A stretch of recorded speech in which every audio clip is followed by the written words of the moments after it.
भारतीय जनता पक्षामार्फत खासदार फोडाफोडीचे राजकारण सुरू आहे, तर दुसरीकडे नीट परीक्षा पेपरफुटीमुळे भाजप सरकारचे अपयश समोर येत आहे. असा जोरदार हल्लाबोल वसई-विरार शहर जिल्हा काँग्रेसने आयोजित केलेल्या पत्रकार परिषदेत करण्यात आला.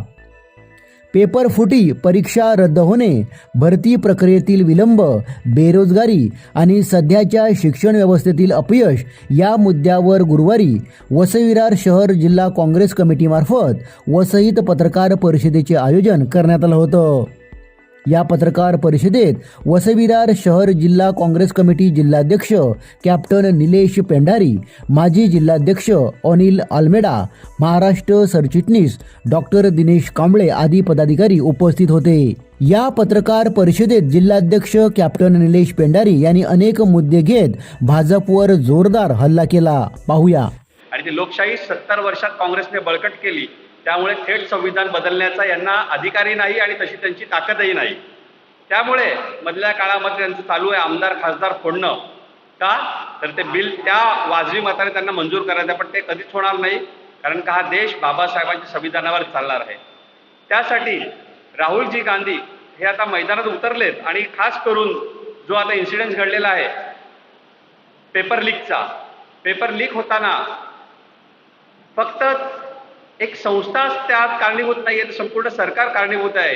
कारण का आज कॉक्रोच जनता पार्टी म्हणून जे युवक काय उतरलेत रस्त्यावर ते हीच मागणी करतायत का हे जे शिक्षण आरोग्य मंत्री आहेत धर्मेंद्र सिंग, शिक्षण मंत्री, त्यांनी तो राजीनामा दिला पाहिजे. पण आज तब्बल 18 विद्यार्थी यांचा मृत्यू नाही तर खून केलेला आहे या सरकारने, आणि या खुनाचा सर्वात मोठा आरोप पंतप्रधानांवर आहे, या देशाच्या गृहमंत्र्यांवर आहे आणि या देशाच्या शिक्षण मंत्र्यावर आहे. का यांचा खून पाडल्यानंतर सुद्धा हे लोक राजीनामा देत नाहीये, म्हणजे हे कुठेतरी इंटेन्शनली झालेलं आहे. बहुजनांची मुलं मरतायत, भारतीय मरतायत. हे 18 फक्त विद्यार्थी नव्हते, तर 18 भविष्य होते देशाचं. एम्स कदाचित हे बोलतील अरे हे पण पंडित नेहरूंमुळे झाले, कारण का पंडित नेहरूंनी जर एम्सची स्थापना केली नसती तर नीटची परीक्षा घ्यावी लागलीच नसती, डॉक्टर निर्माण झालेच नसते. तर अशा या विचारसरणीमधून हे आलेलं जे सरकार आहे ते थेट आपल्या आरोग्यावर, आपल्या शिक्षणावर हल्ला करते. कारण का सर्वसामान्यांचा कणा हा शिक्षणामुळेच स्टार्ट आहे. सर्वसामान्य माणूस जर शिक्षणात सुशिक्षित झाला आणि शरीराने जर सुदृढ राहिला तर हा या सरकारला प्रश्न करणार, आणि या सरकारला प्रश्न करणारी माणसं मुळीच नको आहेत.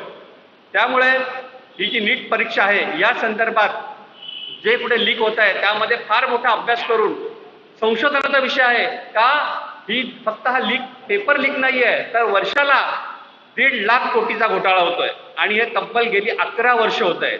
हे सरकार आल्यापासून या सरकारने महत्वाचा आघात कशावर केला असेल तर शिक्षणावर केला आणि त्यानंतर आरोग्यावर केलेला आहे. अशा परिस्थितीमध्ये 1.5 लाख कोटी एका वर्षाला, तर विचार करा का 11 वर्षामध्ये हा आकडा भ्रष्टाचाराचा किती लाख कोटीला पोहोचला असेल. आणि याच्यातून किती चुकीचे डॉक्टर या व्यवस्थेच्या पोटातून अनैतिक डॉक्टर जन्माला आलेले आहेत का ज्यांना कुठलंच नॉलेज नाही आहे, ज्यांची ती पात्रता नाही आहे, फक्त पेपर लीक करून पैसा पुरवून ज्यांनी हे पेपर क्लिअर केलेत, आणि जे खरं डिझर्व करतायत जी मुलं, जो मेरिट धारक आहे त्याला ती जागा त्याची त्या पैशाने घेतलेली आहे, त्या पेपर लीकने घेतलेली आहे. मग अशा वेळेला जनतेला अपील आहे का तुम्ही सर्व आपल्या संसद विवेक बुद्धीला विचारून प्रत्येक गोष्ट करा. रस्त्यावर उतरणं यासाठी गरजेचं आहे का फक्त विद्यार्थी मरत नाहीये तर भविष्यातला डॉक्टर मरतोय, भविष्यातला पंतप्रधान, आमदार, खासदार मरतोय, कारण का हीच मुलं या देशाचं भवितव्य आहे. ह्याच्यात हे बोलतात का राजकारण करतात.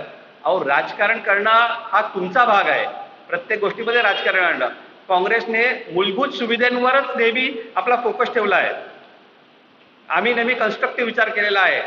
एम्स पासून हेल बेल, भाकरा नागर डॅम हे सगळं काँग्रेसची देण आहे आणि हे तुम्ही सगळं विकलेलं आहे. आणि अशा वेळेला तुम्ही आता देशाचं भवितव्य म्हणजे विद्यार्थीकडून विकतायत, त्यांच्या जागा तुम्ही विकतायत, त्यांचे पेपर लीक करतायत.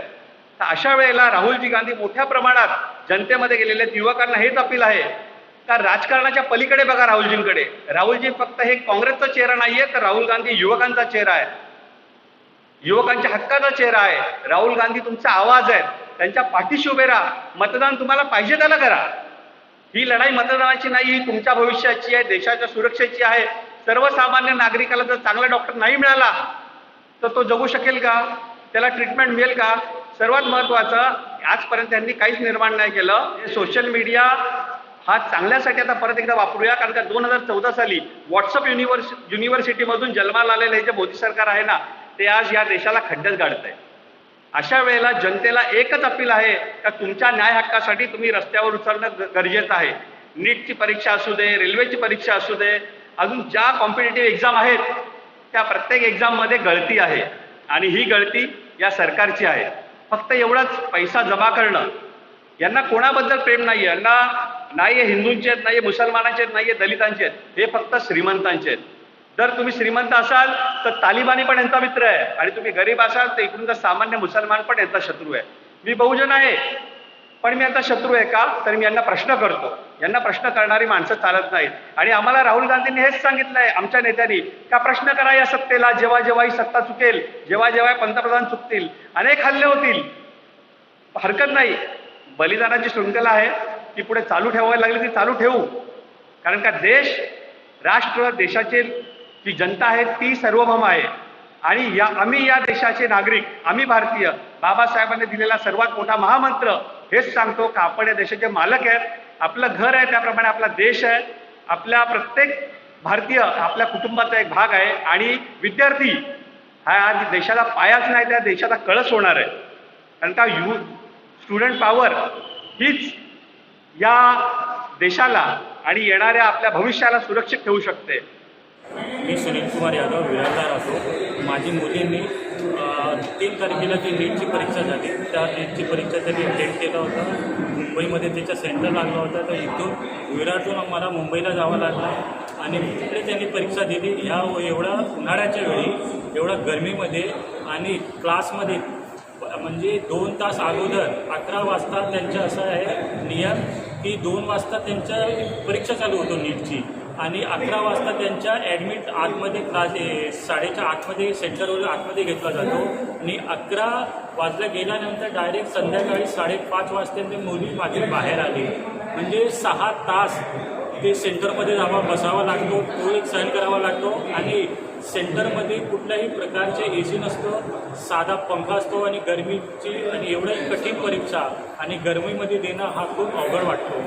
आपला 2 तास असा भर दुपारच्या उन्हाळ्यात बसायच्या म्हणजे उघड्यावर म्हणजे खिडकी नसतो, AC वगैरे काही नाही, खूप त्रास होतो. मग मुलांना ज्यांना परीक्षा द्यायची असेल त्यांच्या ह्या परिस्थितीमध्ये त्यांना परीक्षा द्यावा लागतो आणि 10 दिवसानंतर माहीत पडते की ती परीक्षा एवढंच कष्ट 1 वर्ष मेहनत करून कष्ट करून त्यांनी परीक्षा दिली, त्या परीक्षा ही पेपरफुटी झाली आणि त्याच्यावर ती परीक्षा वाया गेली एवढी मेहनत.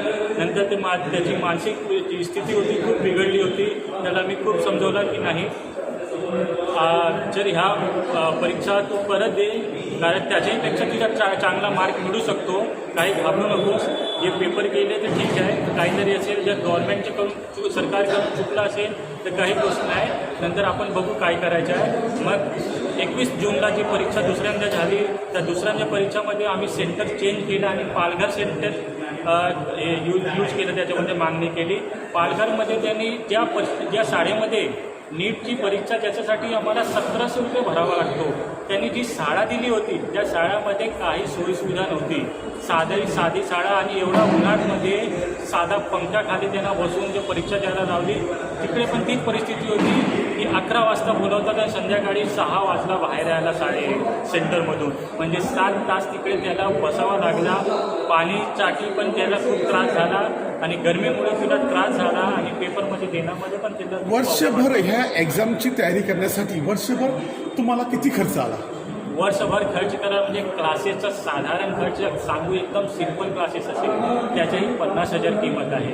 आणि तुम्हाला सांगतो की जी मोठी शाळा ज्यांनी त्याची नाव ठेवतात की आमची शाळामध्ये एवढे लोक नीटमध्ये MBBSला परीक्षामध्ये ते बसले आणि ते पास झाले, MBBSला झाले. ते प्रत्येक ठिकाणी प्रत्येक शहरामध्ये असे मोठे हॉर्डिंग दिसतात आणि त्याचे फीस आहे लाख रुपये फक्त नीटची परीक्षाची तयारी करण्यासाठी.